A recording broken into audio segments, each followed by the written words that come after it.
ये students, probability का discussion हमने जो किया था उसमें एलिमेंट्री वाला पार्ट अब खत्म हो चुका है। मैंने आपको बताया था कि प्रोबेबिलिटी के जो प्रॉब्लम्स है उसको हम दो कैटेगरी में डिवाइड करेंगे, एक एलिमेंट्री और दूसरा ऑपरेशंस। तो एलिमेंट्री वाला जितने भी ऑप्शंस थे वो सब हमने देख लिए हैं। अब ऑपरेशंस पे आते हैं और ऑपरेशन में हम सबसे पहले जो ऑपरेशन यूज करेंगे वो है एडिशन। तो आज हम पढ़ेंगे एडिशन रूल ऑफ प्रोबेबिलिटी। जब मैं एडिशन रूल बोलता हूं तो आपकी जो वर्ड्स है उसको आप बोल सकते हो कि यूनियन, प्लस, और, एटलीस्ट, ये सब वर्ड है तो आप मान के चलो ये एडिशन रूल का है। सर कुछ समझ में नहीं आया, धीरे धीरे आ जाएगा, अभी थोड़ा शायद जल्दी भी लगे, लेकिन ये है ऐसा कुछ, इतना याद रखिए। एडिशन रूल दो केसेस में हम डिवाइड करेंगे, केस 1 एंड केस 2। केस 1 है इवेंट्स आर म्यूचुअली एक्सक्लूसिव। तो if events are mutually exclusive then probability of A union B का मतलब होता है probability of A plus probability of B। Suppose 3 event है A union B union C, तो ये हो जाएगा P of A plus P of B plus P of C। और केस 2 है when events are not mutually exclusive। तो उस वक्त probability of A union B होगा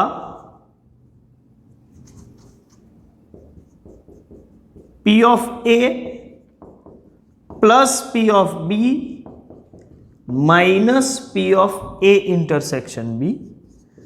और 3 इवेंट हो A union B union C, तो ये होगा P of A plus P of B plus P of C minus P of A intersection B minus P of B intersection C minus P of C intersection A plus P of A intersection B intersection C। Sir ये formula सीधा याद रखना है? हाँ याद रखना है, बराबर है, लेकिन इसके पीछे का लॉजिक समझो तो ज्यादा इजीली याद रह जाएगा। जैसे कि हम एक सिंपल सा एग्जांपल लेते हैं कि मान के चलो कि क्लासरूम में टोटल 30 स्टूडेंट्स बैठे हुए हैं और टीचर ये पूछ रहे हैं कि ये 30 स्टूडेंट्स को एक क्वेश्चन पूछा कि भाई आप में से कितने लोग चाय पीते हैं। तो टी कंजम्पशन वाले, तो जिसने भी हाथ ऊंचा किया सबको काउंट कर लिया, तो पता चला कि चाय पीने वाले टोटल 18 स्टूडेंट्स हैं। ओके, फिर पूछा कि आप में से कितने कॉफी पीते हैं, तो वो काउंट किया तो कॉफी पीने वाले चेक किया तो कुछ 14 स्टूडेंट थे। तो अब यहां से कंफ्यूजन शुरू हुआ कि 18 प्लस 14 ऐसा करेंगे तो टोटल तो 32 हो रहा है, लेकिन क्लासरूम में ही टोटल 30 स्टूडेंट्स है।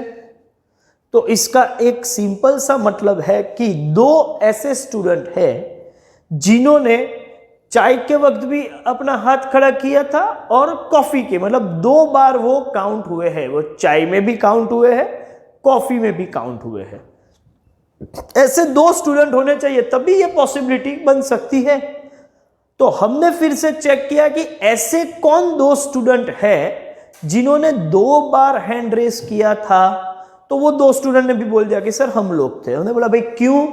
तो कि ऑब्वियस है सर, हम चाय भी पीते हैं, कॉफी भी पीते हैं। आपने चाय पूछा तो हमने हाथ खड़ा कर दिया, फिर कॉफी पूछा तो कॉफी पीते हैं तो उसमें भी हाथ कर, उसमें गड़बड़ी क्या हुई? कर तो सकते हैं। चाय कॉफी कुछ भी आप मंगवाओ तो सही, हम जो बोलोगे वो पी लेंगे। और चाय कॉफी के अलावा भी बहुत कुछ पीते हैं, वो बात अलग है कि मैं मंगवाऊं नहीं। तो इसका ये मतलब है कि चाय एंड कॉफी दोनों कंज्यूम करने वाले, जिसको मैं बोलता हूं टी एंड सी, ऐसे दो लोग हैं। तो आप बोल सकते हो कि ये टोटल 30 स्टूडेंट्स हो गए, और ये 30 में कुछ चाय पीते हैं या कुछ कॉफी पीते हैं। तो ये जो दो मैंने माइनस किया है वो कौन से है? जो चाय एंड कॉफी दोनों में है। क्यों उनको एक बार माइनस? क्योंकि वो 2 बार काउंट हो चुके थे, एक बार रखना है। अब इसको लॉजिकली बिल्कुल ध्यान से समझो कि सपोज चाय पी रहा है जो स्टूडेंट, उसको मैं इवेंट ए में डालूं, कॉफी पी रहा है वो इवेंट बी में आएगा। तो टी एंड कॉफी दोनों को मैं ए इंटरसेक्शन बी बोलूंगा। तो ए और बी का जब मैं टोटल करूं, उसमें से इंटरसेक्शन माइनस करूं, तो जो बनेगा वो ए और बी, मतलब ए यूनियन बी होगा।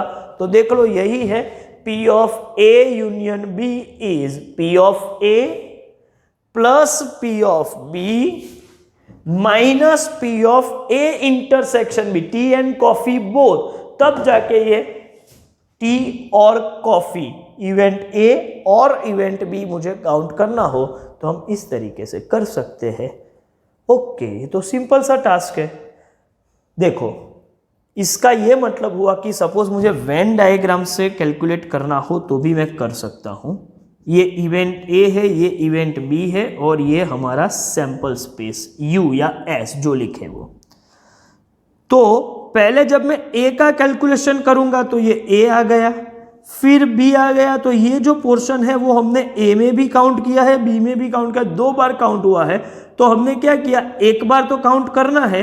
तो पहली बार जब मैंने ए का कैलकुलेशन किया तब भी ये कैलकुलेट हुआ था, बी में भी कैलकुलेट हुआ, मतलब ये एरिया 2 बार कैलकुलेट हो गया। तो ए इंटरसेक्शन भी मुझे एक बार माइनस करना पड़ेगा। तो अब तीनों एरिया एक एक बार काउंट हो गए और वो 30 वाला फिगर मैच हो गया। तो आपको वेन डायग्राम से भी ये समझना हो तो आप समझ सकते हो। अच्छा सर, अभी 3 हो तो आपने जो फॉर्मेट रखा है वो भी बिल्कुल क्लियरली आपकी समझ में आ जाएगा। 3 है तो क्या करेंगे, इसमें आप समझ के चलो कि टी, कॉफी, मिल्क 3 भी है, ठीक है, ए बी सी ये मान के चले। तो जब मैं P ऑफ A बोलता हूं तो ये A का कैलकुलेशन हुआ, कितने A है, B में कितने हैं वो B का कैलकुलेशन, और C में कितने वो C का कैलकुलेशन। तो P of A plus B of B plus P of C जब मैंने किया तो ये एरिया एक बार काउंट हुआ होगा, ये सब एरिया एक बार, लेकिन ये जो पोर्शन है उसमें से ये पोर्शन 2 बार काउंट हुआ है, क्योंकि A में भी काउंट हुआ है, B में भी काउंट हुआ है, ये भी 2 बार काउंट हुआ है और ये भी 2 बार काउंट हुआ है। लेकिन ये जो पोर्शन है वो A में भी काउंट हुआ है, B में भी और C में भी, मतलब ये 3 बार कैलकुलेट हुआ है। तो P of A plus P of B plus P of C करे तो ये सिस्टम है। मुझे हर पॉइंट को, हर एरिया को सिर्फ एक बार काउंट करना है। तो मैं पहले क्या करूंगा, A इंटरसेक्शन B माइनस करूंगा तो ये एक कम हो जाएगा, लेकिन इसके साथ साथ यहां से भी एक कम हो जाएगा। फिर B इंटरसेक्शन C माइनस करूंगा तो यहां एक कम हो जाएगा, तो यहां भी एक कम हो जाएगा। फिर C इंटरसेक्शन A माइनस करूंगा तो यहां एक कम होगा, ऐसा यहां भी एक कम होगा। तो ये सेंटर वाला जो एरिया है वो इनिशियली 3 बार काउंट हुआ था, लेकिन A intersection B, B intersection C और C इंटरसेक्शन है जब मैंने माइनस किए तो माइनस करने के चक्कर में ये तीनों बार मैंने रिड्यूस कर दिया, लेकिन एक बार तो लेना है, तो लास्ट में मैं +1 कर देता हूं, ठीक है। तो plus P of A intersection B intersection C, तब जाके सभी एरिया एक बार काउंट होगा और ये पूरा फॉर्मूला स्ट्रक्चराइज हो जाएगा। मुझे लगता है पूरा ध्यान से आपने समझा हो तो ये समझ में आ गया होगा। किसी को ऐसा लगे कि ये पूरा ध्यान से हमने देखना रह गया है तो उसको रिवाइंड करके 1-2 बार फिर से समझ लो कि ये फॉर्मूला कैसे स्ट्रक्चराइज हुई है, ठीक है। तो म्यूचुअली एक्सक्लूसिव है तो ये। अब ऐसा मान के चलो कि कोई ऐसा रूल बन गया कि जो चाय पिएगा वो कॉफी नहीं पिएगा, कॉफी पिएगा तो चाय नहीं पिएगा। मतलब चाय कॉफी दोनों पीने वाले कोई लोग हो ही नहीं सकते। सपोज ऐसा है, सिचुएशन ऐसा बन गया है, ऐसा मान के चलो, तो चाय पीने वाला कॉफी नहीं पिएगा, कॉफी पीने वाला चाय नहीं पिएगा, इसका मतलब ये इवेंट क्या होगी, म्यूचुअली एक्सक्लूसिव, एक होगी तो दूसरी नहीं होगी। तो उस वक्त A union B, P of A union B करना है तो P of A plus P of B, minus कुछ करना ही नहीं है क्योंकि कॉमन कोई है ही नहीं, और कोई कॉमन नहीं है तो -0, तो उसको लिखने की जरूरत नहीं। सपोज मैं इसको लिखूं minus P of A intersection B, लेकिन आपको तो मालूम है म्यूचुअली एक्सक्लूसिव इवेंट में ए इंटरसेक्शन बी का तो एग्जिस्टेंस ही नहीं होता, वो तो 0 होता है या नल सेट होता है। तो -0 लिखो ना लिखो कोई फर्क नहीं पड़ेगा। Same way mutually exclusive event 3 हो तो भी हम तीनों का सिर्फ और समेशन करेंगे, कॉमन कोई है ही नहीं तो माइनस वाला पॉइंट आएगा ही नहीं। तो इस हिसाब से देखा जाए तो ये कॉन्सेप्ट पूरा आपको समझ में आ जाना चाहिए कि एडिशन रूल का मतलब है कि इवेंट 2 केसेस में उसको समझना चाहिए कि इवेंट्स में म्यूचुअली एक्सक्लूसिव है या म्यूचुअली एक्सक्लूसिव नहीं है। म्यूचुअली एक्सक्लूसिव है तो P of A union B is P of A plus P of B and P of A union B union C is P of A plus P of B plus P of C। और mutually exclusive नहीं है तो इसका मतलब common members होंगे, और होंगे तो उनका रिपीट काउंटिंग रिमूव करना पड़ेगा, एलिमिनेट करना पड़ेगा। उसकी वजह से फॉर्मूला इस तरीके से होती है। केस 2 में P of A union B is P of A plus P of B minus P of A intersection B, और 3 इवेंट है तो ये लंबी फॉर्मूला लेकिन इजीली याद रह जाएगी। P of A plus P of B plus P of C minus P of A intersection B minus P of B intersection C minus P of C intersection A। और ये सब minus करने के चक्कर में सेंटर का जो point है वो हर बार माइनस हो गया है, तो एक बार तो काउंटिंग में लेना है, उसकी वजह से plus P of A intersection B intersection C last में हम ऐड करेंगे। तो मुझे लगता है एडिशन रूल समझ में आ गया है। अब इसे कैसे अप्लाई करना है, ठीक है, उसके लिए हम एक न्यूमेरिकल क्वेश्चन देखेंगे, बाद में आप उसको आगे ले जा सकते हो। तो ये सेशन कॉन्सेप्ट डिस्कशन का था, तो मैं यहाँ पर ख़त्म करता हूँ, ठीक है। Thank you very much.